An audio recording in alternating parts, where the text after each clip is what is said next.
نلغيها لك نهائي. تجديد إقامة عليك بلاغ هروب نشيلها لك نهائي. تحويل من زائر إلى إقامة. إصدار تأشيرة عمرة لعامل زيارة. يا سلام والله أشياء حلوة. نقل كفالة بدون علم الكفيل. تصفير المقابل المالي وتصفير رسوم المرافقين. وش أحلى من كذا؟ ما فيش.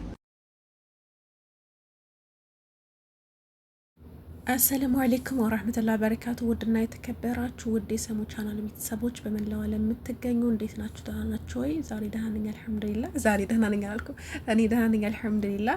ዛሬ በአዲስ ቪዲዮ ከችሁ ብያለሁ። ይሄ ቪዲዮ የሚመለከተው ሳውዲ ላላችሁ እህት ወንድሞች አዲስ ቀራር ወጥቷል ማለት ነው።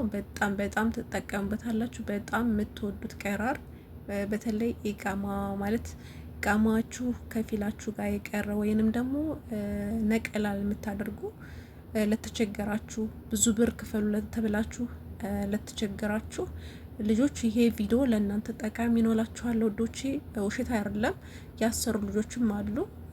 እውነቱን አረጋግጠናል ማለት ነውና ደግሞ በግርግርም ደግሞ ገንዘብ ለመብላት የሚጠቀሙ በመሀል የምታስገቧቸው ሰዎች አላችሁ። በተለይ ደግሞ ሰው ካሌላችሁ ማለት ነው። እናንተ ደግሞ ይህንን ቪዲዮ በስነ ስርዓት ሰምታችሁ አሁን ወንድም ሳይድ በትክክል ከዚህ ከኔ የበለጠ ፊርንት ምንድነው ያሰ ነገሩን በሚገባችሁ ቋንቋ ይነግራችኋል ማለት ነው። ለማለት እሱ አንዳንድ በተለይ ደግሞ በሱ ዙሪያ የሚሰሩ ሰዎች ያውቁታል ማለት ነውና መጀመሪያ ላይ ቪዲዮውን እንግዲህ አረበኛ ከገባችሁ ሰምታችኋል ማለት ነው። ይሄ ነገር በጣም እየተናፈሰ ነው ሀበሾቹም ጋር አረቦቹም ጋር ማለት ነውና ሳውዲ ያላችሁ እድላችሁን ተጠቀሙበት። ፓስፖርት ያላችሁ ፓስፖርታችሁ ደግሞ ከፊላችሁ በፊት ከፊላችሁ እናንተ እንግዲህ ታውቃላችሁ እንዴት እንደወጣችሁ እንደዛ ሆኖባችሁ ቁጥራችሁን እንደውም የድሮ መታወቂያ ካላችሁ ያንን ይዛችሁ ሄዳችሁ ፓስፖርታችሁ ከሰዎቹ ጋር እንኳን ቢቀር ራሱ ያንን ሄዳችሁ ማውጣት ትችላላችሁ። ሲቀጥል ደግሞ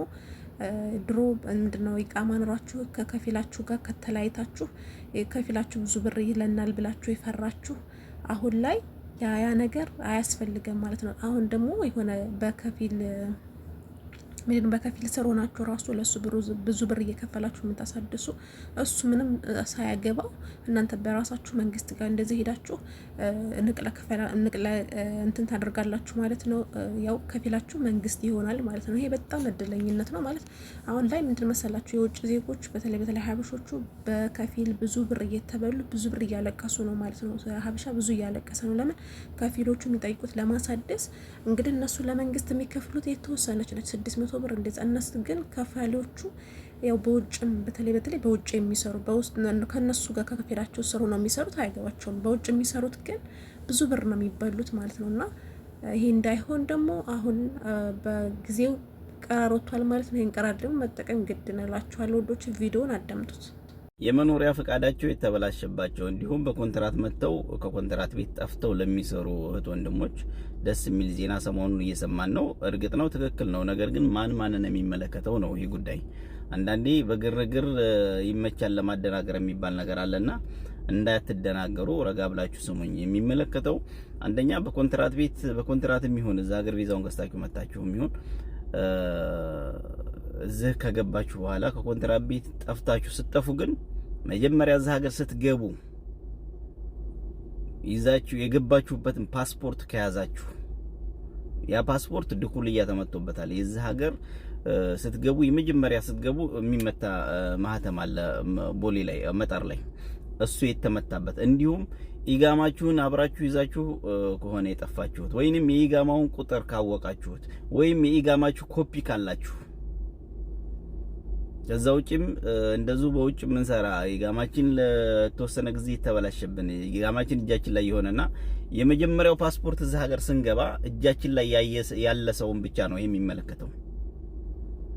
ያ ካለ አዲስ ከፊል ታዘጋጁና መክተብ በሲጥ ነው። ምንም ግርግር አያስፈልገውም። እንደዚህ እንትኖች የመብራት ምናምን እንደዚህ የውሃ በየመክተቡ የሚሰድዱ የሉም። ኢጋማ ሲታደስ የሰዳድ ቤት የሚሰሩ አዲሱን ከፊል ይዛችሁ ሄዳችሁ ወይንም አዲሱ ከፊል ያብሽር ቁጥሩ ነው የሚያስፈልጋችሁ። በዛ ገራም አለው የስንት አመት ከሆነ የዛ ሁሉ ውዝፍ ገራም አለ። ያንን ከፍላችሁ ወደ አዲሱ ከፊል ተናዙር ማድረግ ነው። አበቃ። ሌላ ነገር የለውም። ከዛ ውጪ በኡምራ በዚያራ ምናምን የመጣ ይሄን አይመለከትም፣ እንዳትሸወዱ። አሁን ለጊዜው አሁን ላይ ያለው እኔ ብዙ ማቃቸውን በዚህ ዙሪያ የሚሰሩ መረጃ ሰብስቤ ነው።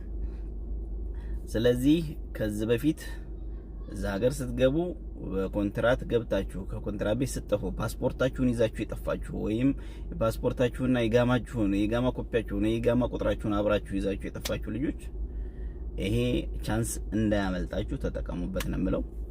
መልካም እንግዲህ ለሁላችንም የተሻለ ነገር አላህ ያንጣልን። ነገር ግን በግርግር እንትን እንዳትሉ ወይንም አዲስ ፓስፖርት ላላችሁ ከዚህ በፊት በቪዛ ሳትገቡ ወይ በሌላ በባህር መተን እዚህ ፓስፖርት ያወጣን ሰዎች ይሄን አይመለከትም፣ እንዳትደናገሩ። ረጋ ብላችሁ ሰከን ብላችሁ እስከዛሬ ተኑሩ የለ ምን ችግር አለው? ረጋ ብሎ የጊዜ ገደብ የለውም። ለዚህ ያህል ጊዜ አልተባለም። ማስተካከል ትችላላችሁ ተብሎ ነው የተፈቀደው። በቅርብ የሚያስተካከሉ ልጆች ስላሉ አላህ ይወፍቃችሁ። ሰላሙን